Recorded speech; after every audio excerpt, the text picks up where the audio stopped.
প্রথম আসার পরের দিন যখন আমি যাচ্ছিলাম তখন রাস্তা খুব জ্যাম হচ্ছিল, তো মানুষ বাইরে থেকে বলছিল, যারা ছিল বলছিল উনি এবার বুঝা যান জ্যামটা, মানে সবারই একটা ক্ষোভ।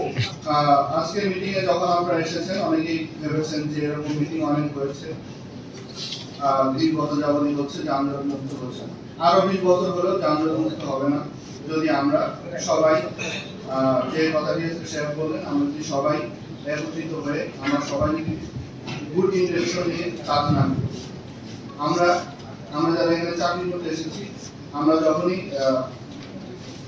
আমি এখানে জয়েন করার পরে নারায়ণগঞ্জের যে প্রবলেমগুলো আমি শুনেছি, প্রথম প্রবলেমটা আমার কাছে মনে হচ্ছে যানজট।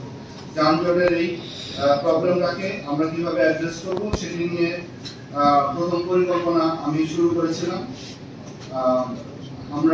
আমি বারংবারই এসপি মহোদয়ের সাথে কথা বলেছি যে আমরা এখানে চাকরি করি। প্রথম আসার পরের দিন যখন আমি কম্বল বিতরণে যাচ্ছিলাম তখন রাস্তা খুব জ্যাম হচ্ছিল, তো মানুষ বাইরে থেকে বলছিল, যারা ছিল বলছিল উনি এবার বুঝা যান জ্যামটা, মানে সবারই একটা ক্ষোভ যে আমরা পারছি না। বিষয়টা এরকমই তো যে আমরা পারছি না, কিন্তু আমরা পারছি না, আমাদের তো পারতে হবে। আমাদের তো পারছি না বলে তো আর কতদিন, আমাদের পারতে হবে। এবং আপনারা যেভাবে আমাকে আশ্বস্ত করেছেন, আপনারা সবাই এগিয়ে আসবেন। আপনাদের যদি সেই সত্যিকারের সেই আশ্বস্ততা আমাদের দিয়ে থাকেন, আমরা আজকে বলতে চাই আমরা এটা পারবো, আমরা পারবো।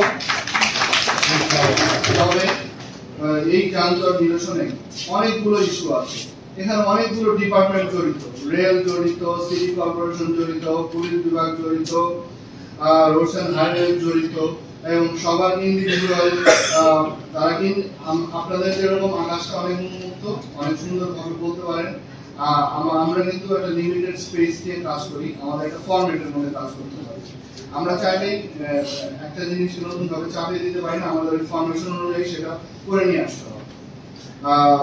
তো যেহেতু অনেকগুলো ডিপার্টমেন্ট জড়িত আছে, সেহেতু আমার সবাইকে নিয়ে কিন্তু এটা এই নিরসনটা করতে হবে, তাহলে সাকসেসফুল হবে আমরা যদি সবাইকে নিয়ে কাজ করতে পারি। আমরা মূল যে সমস্যাগুলো, স্বল্প মেয়াদী সমস্যার কথা আলোচনা হয়েছে, মধ্যমেয়াদী সমস্যার কথা আলোচনা হয়েছে, দীর্ঘমেয়াদী সমস্যাগুলো আলোচনা হয়েছে। আমরা যদি প্রথমে স্বল্প মেয়াদী সমস্যা দিয়ে থাকি, আমরা তো সব সমস্যা একসাথে অ্যাড্রেস করতে পারবো না, এটা সম্ভব না।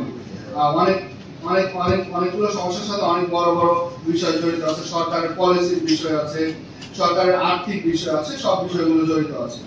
আমরা স্বল্পমেয়াদী সমস্যাগুলো যদি আমরা এদিকে তাকাই, তাহলে আমার কাছে মনে হয়েছে আপনাদের সবার কাছে, আমরা সবার আলোচনাতে বলছি আমাদের ইজি বাইক একটা অন্যতম সমস্যা। আমরা এই ইজি বাইক গুলোকে আমরা যদি সার্টেন পয়েন্ট গুলো থেকে ঘুরিয়ে দিতে পারি, এবং এই ইজি বাইক গুলোকে যদি আমরা যে রুটে ইজি বাইক যে রুটের জন্য দেয়া আছে সেই রুটের জন্য একটা ডিফারেন্ট কালার করে দিতে পারি, এবং এই রুটের একটি নাম দিয়ে দিতে পারি, এবং যে পয়েন্টগুলো 8টি পয়েন্ট হোক বা 9টি পয়েন্ট হোক সেখান থেকে যদি ঘুরে দিতে পারি, তাহলে মনে হয় এটা একটা প্রাথমিকভাবে আমরা একটা ভালো ফলাফল আশা করতে পারি। আপনাদের কি মনে হয়?